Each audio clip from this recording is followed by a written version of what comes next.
Violet, the swordsman of the Perlin Raiders. He was born into a noble Perlin family. Though Violet may appear elegant, his behavior is anything but. While incredibly skilled, he has a few friends due to his excessive narcissism. Graceful Cut.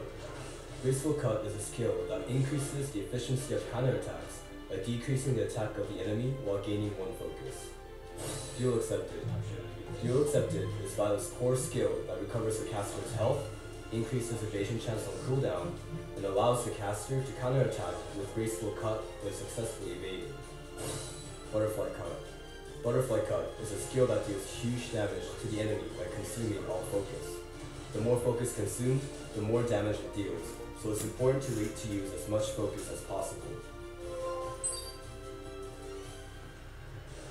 Violet is an Earth Elemental thief who evades well and counterattacks with huge damage proportional to the amount of focus. Players can increase evasion chance by using Duel Accepted at the beginning of the battle, then deal huge damage with Butterfly Cut proportional to the amount of focus when counterattacking after a successful evasion. If you can support and protect Violet well, it'll be best to place him in the front position so that he can counterattack often.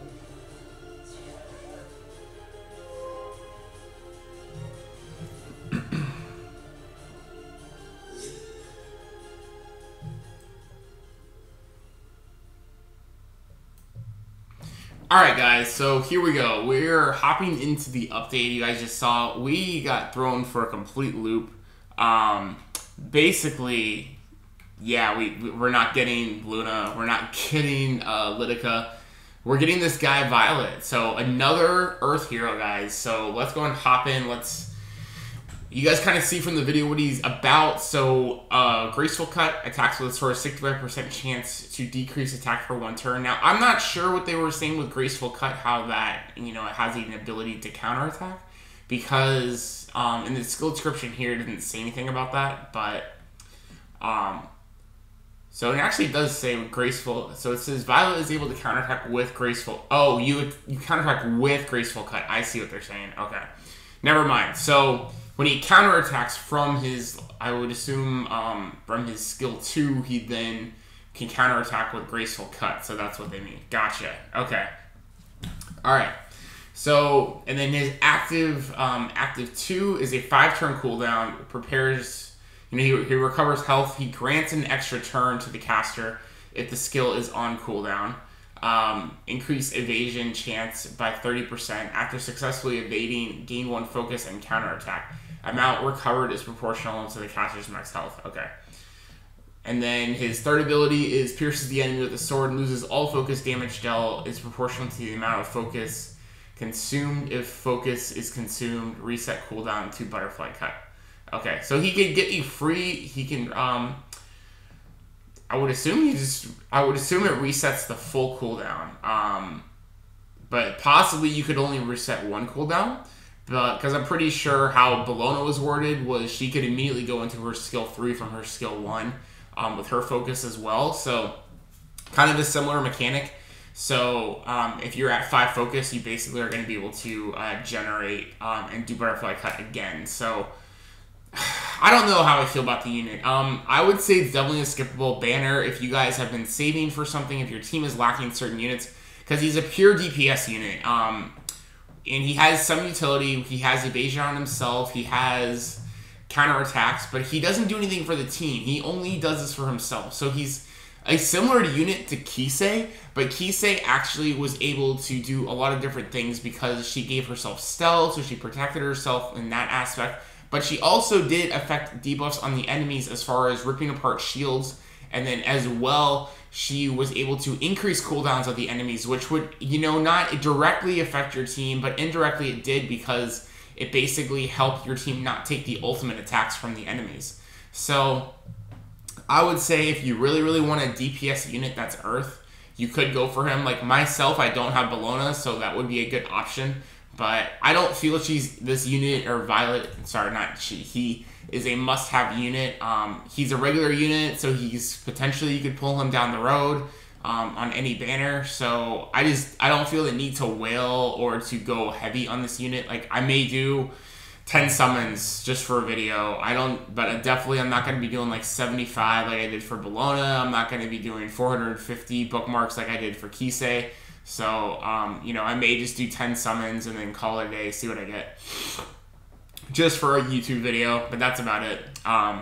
So next, we have his artifacts. So it increases attack by 1.5% and invasion chance by 1.5% at the beginning of each turn. Effect can go up to 10 times. So when you look at the level max, it will go up to a 30% evasion and 30% attack increase after 10 turns. So that's what the artifact will do altogether.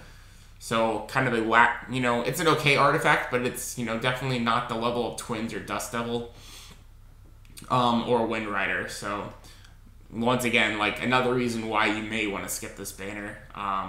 Just my opinion. So now we have the side story. So the side story here, you guys will see here, once again, no gold transmit stones, unfortunately.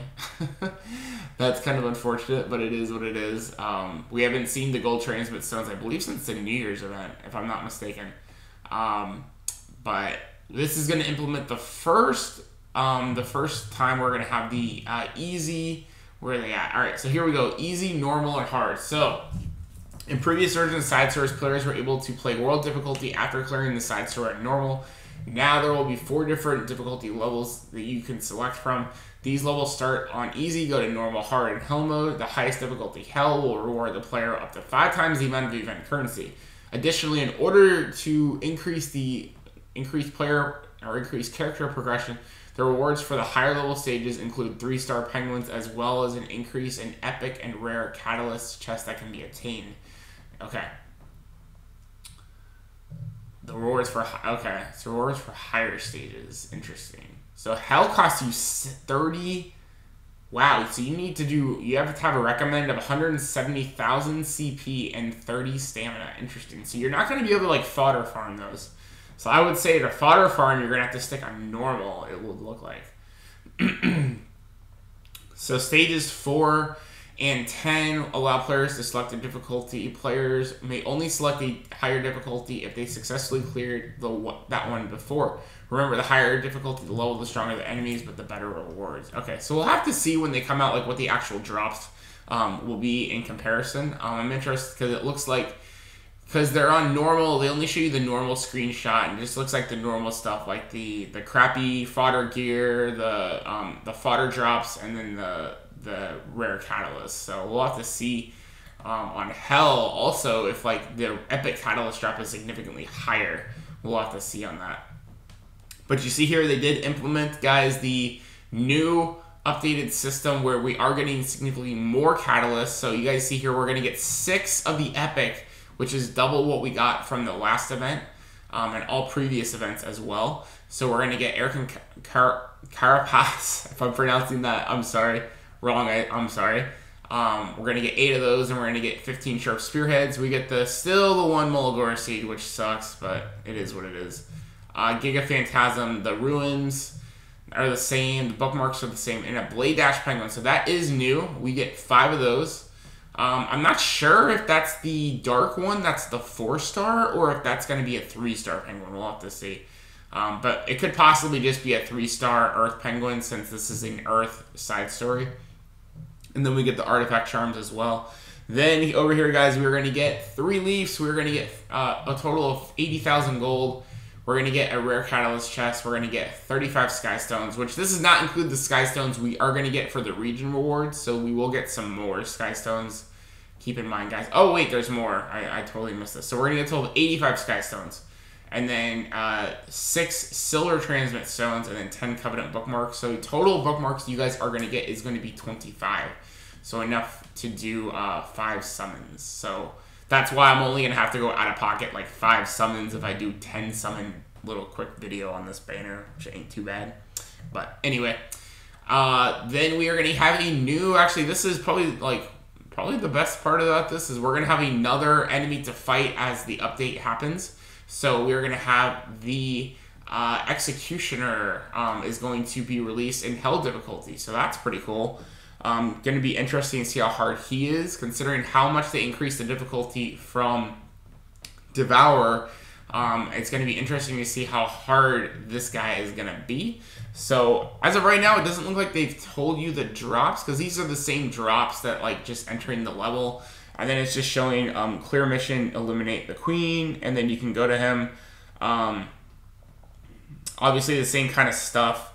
They haven't really told you any information. They're just showing you here that these areas are unlocked, so you guys can go farm them. So I'm glad I did save some of my queen's gifts, so that I can, or not queen's gifts, but the whatever charms, whatever they're called. What are they called? The malicious bug charm. So I'm glad I did save those, and I didn't like go in just to fight more, more waves of units.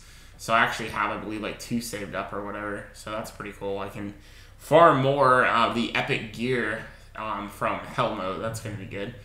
So what was it gonna say? Hell is difficult to logistics. Collect queens, guard logistics will be encountered 100% of the time. Designated location in the labyrinth. The limit of the number of purchases the item resets every server reset. Yep, which we all knew. And same thing. So the catalyst costs 1 each. And then the epic equipments are going to cost 10 each, which I recommend, honestly, just saving for the equipment, because we are able to get these catalysts from the side stories, and supposedly they are going to eventually increase the rates in adventure to farm these catalysts. So I would recommend saving 10 for these down the road once you guys can save up that, in my opinion. And then we got some bug fixes. Real fast, since we actually went through the video pretty fast. Bologna's been added to the regular summons, as we all knew she was going to be. And then Ken's Vigor can no longer be taken away. And then we have Bologna's skill. When it defeats the last enemy with a total of 5 focus, the focus is no longer lost. That's pretty cool. So Bologna users, you guys got a little bit of a buff for her ability. And then Affinity Baskets, just a quality of life update. And then also for the guild, this is kind of notable, I guess. Weekly guild contribution now increases according to the amount of guild crests received through gold donations rather than according to gold donated. Okay, that's cool. And then this is just other battle information, things like that. So, oh, this is actually cool. So the amount of energy received from Leafs has been increased from 70 to 80. The package category of the shop is now, located under Skystone category, which doesn't really matter. The minimap no longer displays in skill preview. Church of Axe God is no longer spill outside UI damage, especially changing. Okay. Players will no longer receive stove errors on certain devices and are not able to enter in the game lobby. Okay.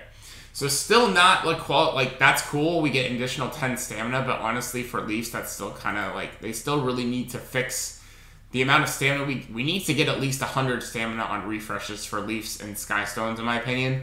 That still needs to be addressed. The chest thing hasn't been addressed. There's lots of things they haven't addressed. So this patch was definitely probably the worst patch notes we've had. I'd say the banner is lackluster. Definitely, I felt like they could have capitalized on like Luna Hype or even Lidica. I felt would have been a better option to release this week. They didn't bring Hazel. The only thing they brought was the raid as far as content and the side stories. So I'm going to say this is pretty lackluster update, but you know, let me know what you guys think in the comment section down below. Do you guys like Violet? Do you think he's going to be a great unit? Are you guys excited for the raid edition? Let me know in the comment section down below. If you guys did enjoy today's video, don't forget to leave a like, comment down below, subscribe if you're new, hit that bell icon, all the cool YouTube stuff, help out the channel grow, and let me know what you guys plan to do for summoning. How many summons you guys plan to go on this banner? Are you skipping it all together, or are you going to go hard, you know, 300 plus bookmarks or whatever? Let me know, and we'll see you guys in the next Epicseven video. Peace, guys.